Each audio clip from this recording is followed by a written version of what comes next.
Well, joining us now for more on this is Kostas Lagouvardos from the Greek capital. He is Research Director at the National Observatory of Athens. Kostas, good to see you on the show today. Thank you for joining us.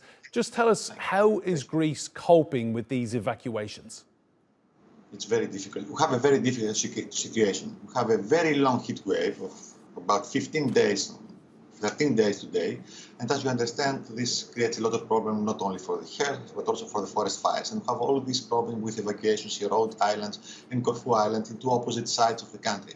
And the problem is also we have many forest fires in various areas, and this results in the diversion of units that are fighting the forest fires. And still the meteorological conditions are very bad until next Wednesday, the day after tomorrow, when we expect even worse meteorological conditions for the rapid spread of forest fires. Kostas, I was just about to ask, is there any respite coming with the weather? What is the forecast for the next few days? I mean, is there any glimmer of hope here for Greece? Yes, we have the heat wave will continue for the next 2 days. Wednesday will be a very difficult day because we expect temperature over 43 or 44 degrees, as we have yesterday and Sunday. In some areas, we have 46 degrees on Sunday. And but hopefully from Thursday will be a rapid drop of temperature. But Wednesday will be a very difficult day for forest fires because this high temperature will also accompanied with strong western winds. So we're fearing that the situation will be very bad. And if we have forest fires, it will spread very quickly. Kostas, can I ask, tourism is such a huge earner of revenue for islands like Corfu and Rhodes, as we know.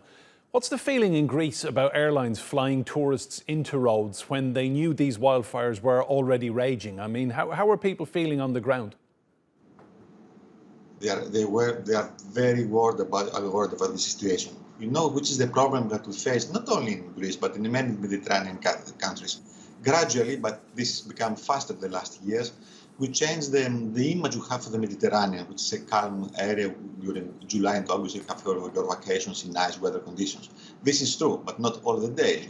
We have more and more frequent heat waves, and these heat waves are accompanied with big forest fires that threaten the life of citizens that live in the areas, but also of tourists. And gradually, this, in the mind of many people abroad, Mediterranean changes a little bit. I would say the brand name of Mediterranean is under this changes. It's not an area of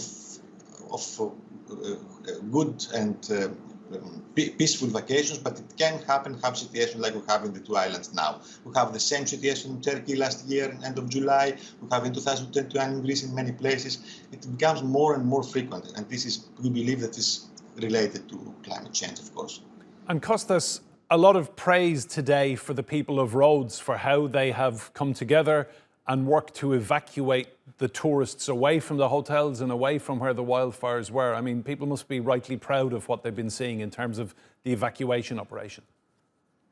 The evacuation operation in Rhodes, I think they are almost complete because they evacuated more than 20,000 tourists from areas where were affected by the forest fire. It was the same in Corfu in some areas, also in central Greece, in southern Greece, in Peloponnese. And I hope we will avoid the same situation for the next days. But again, I warn, Wednesday will be a very difficult day and have to be very careful because the new situation, they have large forest fires, and large forest fires that cannot be controlled easily. They cannot be put out because maybe it's related to the weather conditions and the extreme dryness we have in all Greek forests now. Kostas Lagouvardos, live from Athens. Thanks for your insight. Thank you.